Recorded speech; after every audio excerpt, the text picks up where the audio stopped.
Maharashtra state board higher secondary education के result जुलाई 17 को डिक्लेयर कर दिए गए थे। उसी के तुरंत बाद प्रथम श्रेणी में आए हुए विद्यार्थियों के इंटरव्यू भी चलने लगे थे। इस बार 12,81,712 विद्यार्थी 12वीं में पास हुए हैं।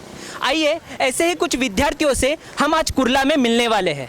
मैं खान रिमशा अल्लाह बकश मैंने अभी रिसेंटली 12th का एग्ज़ाम दिया है। इसमें मेरे 85.08% आया है। मैंने कोई भी ट्यूशन नहीं लिया है, ना एसएससी के टाइम ना एचएससी के टाइम। मैंने विदाउट ट्यूशन और विदाउट क्लासेस के अपना जो भी अचीव किया है। मैं एक चौल में रहती हूँ, वज़ीर भी चौल है हमारी। तो अभी कभी किसी का शादी है, कोई फंक्शन है या फिर यहाँ पे बच्चे घूमते रहते हैं तो उसकी नॉइज़ से मुझे थोड़ा स्टडी में प्रॉब्लम हुआ है। इसके लिए मैंने रात में थोड़ा नींद को कॉम्प्रोमाइज़ करके मैंने अगर 2 बजे तक अगर मैंने 10 से 2 मेरा ऐसा टाइम था पढ़ने के लिए। फ़िलहाल ऐसे डिग्री करके बीकॉम से डिग्री करना चाहती हूँ, नॉर्मल ग्रेजुएशन, और उसके साथ मैं सैप का कोर्स करना चाहती हूँ। और अभी हमारे कास्ट के अंदर ज़्यादा करके ये है कि लड़कियों को पढ़ाते नहीं है। 10वीं हो गई तो बोले बहुत हो गया, कॉलेज बोले तो बोले नहीं, बहुत गंदी चीज़ है, अच्छी बात नहीं है कॉलेज में भेजना। My name is Shalomit Mello and I have secured 78.76%. Hi, my name is Sherland Mello. I have secured 76.77%. Mom wasn't well due to my 12th standard. She was admitted like 2-3 times in the hospital due to some sickness.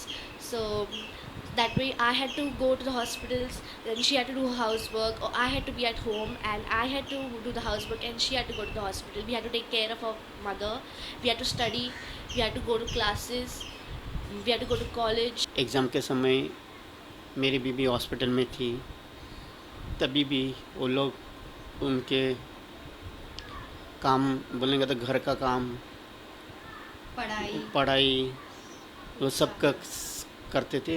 Though we are living in a small house, it was very hectic for my daughters to study. I want to pursue my career in law as a corporate lawyer. I want to become a teacher, so I'll be doing BA and then I'll be doing DEd. मेरा नाम रसलान शमीम खान है।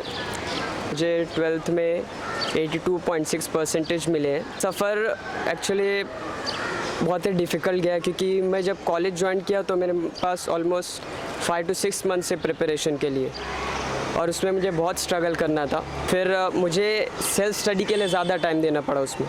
मैं engineering के साथ साथ engineering clear करने के बाद मेरा मेन फोकस रहेगा सिविल सर्विस एग्ज़ाम के लिए। मेरा नाम फौजान शमीम खान है और मुझे एचएससी में 82.1% आया। मेरे घर में मतलब मेरा घर बहुत छोटा था, हम लोग की फैमिली बड़ी है, तो 1 आर के में रहते थे, तो इसमें पॉसिबल नहीं था कि मैं एक अपना अलग से स्टडी रूम बनाऊँ और उसमें पढूँ, इतना डिस्टर्बेंस होता था। तो हम लोग मस्जिद में जाते थे, तो मस्जिद में एक टॉप फ्लोर मतलब खाली रहता, तो उसमें हम लोग मस्जिद के टॉप फ्लोर पे मैं जाता था, उधर पढ़ता था। मैंने डिसाइड किया था कि मुझे इंजीनियरिंग करना है, और इंजीनियरिंग का ब्रांच भी मैंने डिसाइड कर लिया था कि मुझे केमिकल में ही इंजीनियरिंग करना है। हमको 6 से 7 का क्लास था, तो मैं 8 to 11:30 तक अपने मेडिकल पे काम करता था, और फिर सुबह जल्दी उठ के 7 बजे से लेकर 9 बजे तक रिवीजन करता था, और फिर बाद में कॉलेज जाके पढ़ाई करता था। से CS या फिर LLB के लिए ट्राई करने वाला हो, तो मामा एक है जो मुझे हेल्प करेंगे, और फिर मैं अपने पार्ट टाइम वर्क को चालू रखते रखते वो पढ़ाई करूँगा। आखिर मेहनत उसका है, भले हम सपोर्ट किए, ऐसे बहुत सारे बच्चे रहे, बहुत सपोर्ट मिलता है, लेकिन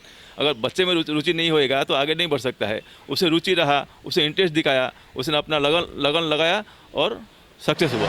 There are lots of students who work and come to college, and getting 50% for them, it is a great achievement because they are financially providing, they are looking after their own family and then coming to college and studying on their own. It is a big achievement. Getting 50% for, according to the society, it is less, but it is a big achievement for himself and his family because he is looking after the family and getting the 50%. Working in the night shift and day shift, it's a very tough job, and then coming and studying. It is really a big achievement, a proud moment for that family. It should not necessary that should be a distinction or a first class, but if they are studying on their own and passing 12th standard, that means their own achievement it is. इन्हीं बच्चों की तरह कई और बच्चे हैं जो अलग अलग सामाजिक और आर्थिक बैकग्राउंड से आते हैं। उनकी समस्याएं भी अलग अलग होती है, और इन समस्याओं के बावजूद वे 12वीं की परीक्षा में सफल रहे हैं। कोई प्रथम श्रेणी में आया है तो कोई द्वितीय, तो कोई और। खैर, सफलता तो सफलता होती है। इन सभी बच्चों को बधाई और शुभकामनाएं। मैं Omkar Salvi, cameraman Rohit Lonkar, prime time.